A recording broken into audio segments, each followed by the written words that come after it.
Hi friends, welcome to my mini vlog. ಇವತ್ತು ಭೂಮಿ ಕಾಲೇಜಿಗೆ ಬಂದಿಲ್ಲ ಅಂತ ಹೇಳಿ ಅವಳ ರೂಮಿಗೆ ಹೋಗಿ ಅವಳನ್ನ ಕರ್ಕೊಂಡು ನಾವು ಹೊರಗೆ ಬಂದು ನೋಡ್ತಿದ್ದಂಗೆ ನಮ್ಮ ರಿಯಾಕ್ಷನ್ ಹೀಗಿರೋದಾ, ಯಾಕಪ್ಪ ಇಷ್ಟೊಂದು ಜನ ಮಕ್ಕಳು ಅಂತ ಯೋಚನೆ ಮಾಡ್ತಾ ಇದ್ರೆ ಆಗ ನಮಗೆ ನೆನಪಾಯ್ತು ನಮ್ಮ ದಾವಣಗೆರೆಯಲ್ಲಿ ಕನ್ನಡ ರಾಜ್ಯೋತ್ಸವನ ಆಚರಣೆ ಮಾಡ್ತಾ ಇದ್ರು ಅಂತ.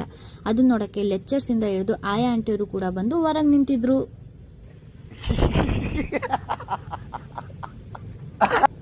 ಪಾಪ ಆಂಟಿರ್ ಕೆಲಸ ಮಾಡಿ ಸುಸ್ತಾಗಿರ್ತಾರಲ್ಲ, ಮೆರವಣಿಗೆ ನೋಡಲಿ ಅಂತ ಅವ್ರಿಗೆ ಮುಂದೆ ಬಿಟ್ಟು ನಾವು ಹಿಂದೆ ನಿಂತು ವಿಡಿಯೋ ಮಾಡ್ತಾ ಇದ್ವಿ.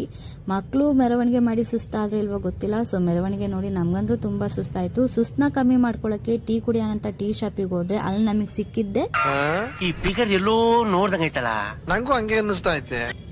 ಅಲ್ಲಿ ನಮಗೆ ಸಿಕ್ಕಿದ್ದು Sindhu vlogger. So Sindhu vlogger ಜೊತೆ ಟೀ ಕುಡ್ಕೊಂತ ಟೈಮ್ ನೋಡ್ತಾ ಇದ್ರೆ ಊಟ ಟೈಮ್ ಆಗಿಬಿಟ್ಟಿತ್ತು. ಊಟ ಕಟ್ಟಿಸ್ಕೊಂಬರೋಣ ಅಂತ ಎಗ್ ರೈಸ್ ಅಂಗಡಿಗೆ ಹೋಗಿದ್ರೆ ಆಂಟಿ ನೋಡ್ರೆ ಫುಲ್ ಗರಮು. ಆ ಸಿಚುವೇಶನ್ ನೋಡಿ ನಮ್ಮ ಸಿಂಧುನು ಗರಂ. ಊಟ ಮುಗಿಸ್ಕೊಂಡು ನಾವು ನೆಕ್ಸ್ಟ್ ಹೋಗಿದ್ದೆ BSC ಶಾಪಿಗೆ. BSCಗೆ ನಾವು ಏನಕ್ಕೆ ಹೋಗಿದ್ವೋ ಅದನ್ನ ಬಿಟ್ಟು ಬೇರೆ ಎಲ್ಲ ಮಾಡ್ತಾ ಇದ್ವಿ. ಅಲ್ಲಿರೋ ಗೊಂಬೆಗಳನ್ನ ನೋಡಿ ನಮ್ಮ ಸಿಂಧು ಮನಸ್ಸಲ್ಲಿ ಅಲ್ಲಿದ್ದ ಗೊಂಬೆಗಳನ್ನ ಅವಳಿಗಂತೂ ಬಿಟ್ಟು ಬರಕ್ಕೆ ಮನಸ್ಸೇ ಇರಲಿಲ್ಲ. ಅಲ್ಲಿದ್ದಿದ್ದು ಚಿಕ್ಕ ಟಾಯ್ಸ್ನು ಕೂಡ ತೊಗೊಂಡು ಆಟಾಡ್ಕೊಂತ ಕುಂತಿದ್ಲು. ಎದ್ದು ಬಾ ಅಂದ್ರೂ ಬರಲಿಲ್ಲ. ಸೊ ಇವತ್ತಿನ ದಿನ ಇಷ್ಟ ಆಗಿತ್ತು ಗೈಸ್. ಓಕೆ, ಇಷ್ಟು ಹೇಳಕ್ಕೆ ಇಷ್ಟಪಡ್ತೀನಿ. ಓಕೆ ಫ್ರೆಂಡ್, ಬಾಯ್.